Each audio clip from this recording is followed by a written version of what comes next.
talked about arguably the most scariest scene in House of a Thousand Corpses, and we discussed what I thought was the most brutal kill.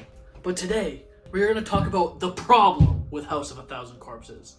And I don't mean the problem with any faults in the movie, I mean the fucking problem child in the whole movie. It's him. Hi. He's the problem, it's him. And he is God. Woo! Hey! That's right, Jerry Goldsmith, that little rascal. Arguably my favorite second character piece from Chris Hardwick, other than Craig from Sanjay and Craig. Do I have a valid point to make? Come find out and you be the judge.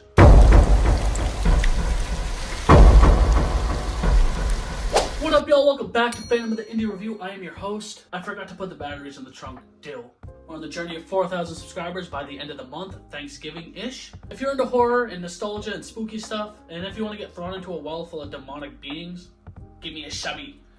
Yes, Jerry is the fan favorite of the beloved House of a Thousand Corpses movie, but also he is the biggest nuisance of them all, and he is pretty much the catalyst for why victims get hit with impending doom and suffer brutal consequences. It starts off at the beginning of the movie. They just gotta stop to get gas, dude. They gotta keep driving. Jerry only puts $2 into the gas tank. Bill's like, hey man, you gonna fill it up? He's like, yeah, I put like $2 in. And Bill's like, dude, are you kidding me? Even though this is 1970s, $2 isn't gonna cut it. And Bill's pretty devastated. The girls are in the back sleeping, so you know, they're minding their P's and Q's. But Jerry's like, yeah, whatever, Bill. You know I can't see at night. So man can't see at night. So he's making Bill do all the dirty work. And he barely helps out with the gas. Come on, Jerry. But we still love the man. He's so funny. He's just such a funny and cool and heartwarming character. He kind of reminds me of myself, dare I say, when I was younger. I don't fucking know. And then they finally get to Captain Spaulding's Mayhem and Murder Museum, and all they gotta do is get gas and they go inside. Yes, Bill is the one who kind of hams up Captain Spaulding and has a little conversation about his John Wayne tattoo, you know, kind of creating a repertoire with Captain Spaulding, but that's solely out of business because they are writing a book, after all, about odd roadside attractions. And when Bill tries to convince Captain Spaulding how surprised he'd be that people would be interested in this type of content, Captain Spaulding says what anyone else would say. Who the hell want to read about all this horse shit anyway? You'd be surprised. Son, look around. Would I be surprised? And of course, instead of just getting their gas and their complimentary chicken, Jerry, who's whatever the hell he's doing, is in the background looking around, and he stumbles upon the entrance of the murder ride, and he entices his friends to go. Mary's like, I don't want to go. Denise just wants to get home to her dad. Bill's like, we're on a budget. But he convinces them. He's like, come on, guys, it's a murder ride. And in there, as they're learning the fascinating lores of all these dark, mysterious killers, such as Albert Fish, Ed Gein, Dr. Satan, this really entices Jerry to be very intrigued by the lore of Dr. Satan. He's like, damn, I grew up very close to here. That's an interesting story. How did I not know about that?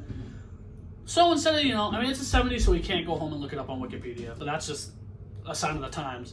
But instead of just, adding that into the book, or doing some research on his own time, on his own dollar, he's like, yo, Captain Spaulding, draw me a map. Draw me a map to where the crazy killer got hung and killed, and that his body disappeared the next day, so he's kind of like a ghostly figure that shrouds Roguesville in pain and torment. Draw me a map for that. And Spaulding's like,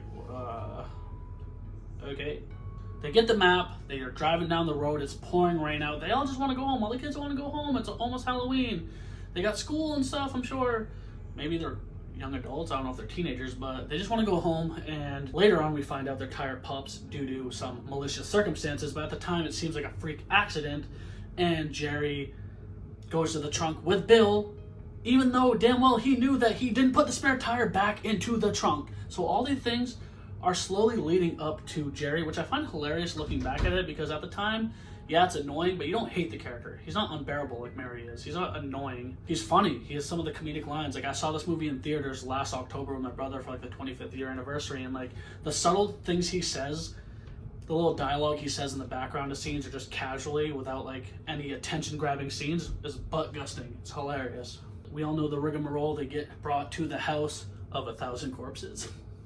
I had a crazy dream about House of a Thousand Corpses when I was a kid before I even saw it. It was like a bunch of SWAT team FBI agents going through a house, and all the floor was just covered in bodies, and the walls were, and they were just getting pulled down. You saw their flashlight and guns dropping, and then I woke up, I was like, is that what that movie's about? But when they get to the house too, and they're invited to a nice noble family dinner from the Fireflies, Jerry doesn't read the room, and he keeps egging on about Dr. Satan. First, he asks the grandpa and the mom, and they're like, we don't know nothing about nothing.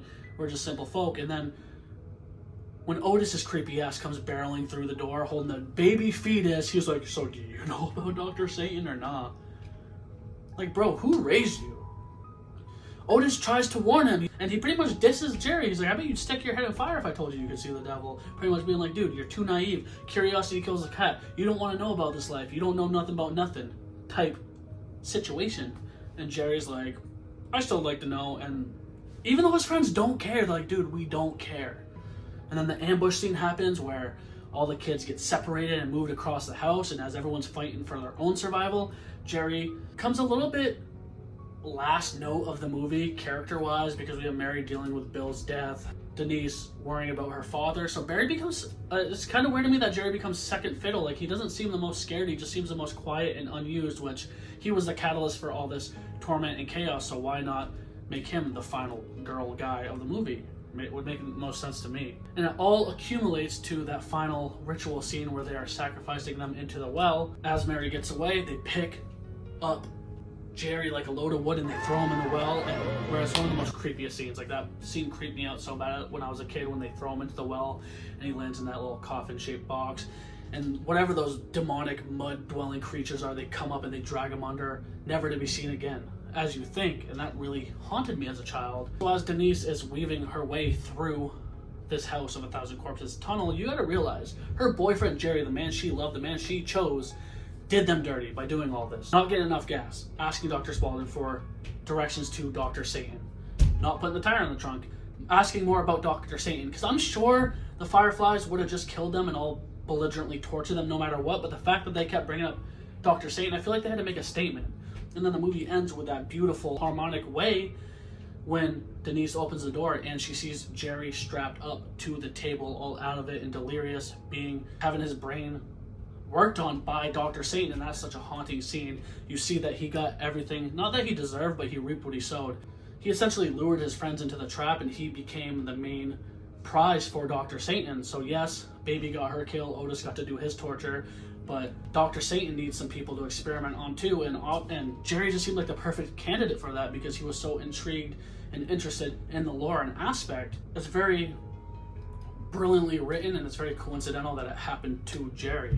That is my thought process behind it all. Do you agree? Comment down below. Is Jerry your favorite character? Because a lot of people seem to think so, but who is your favorite character? I'd like to know also. And do you like these House of 1,000 Corpses videos? Because they're doing pretty well on the channel, but if you want to see other stuff, comment down. Tell me what you want to see.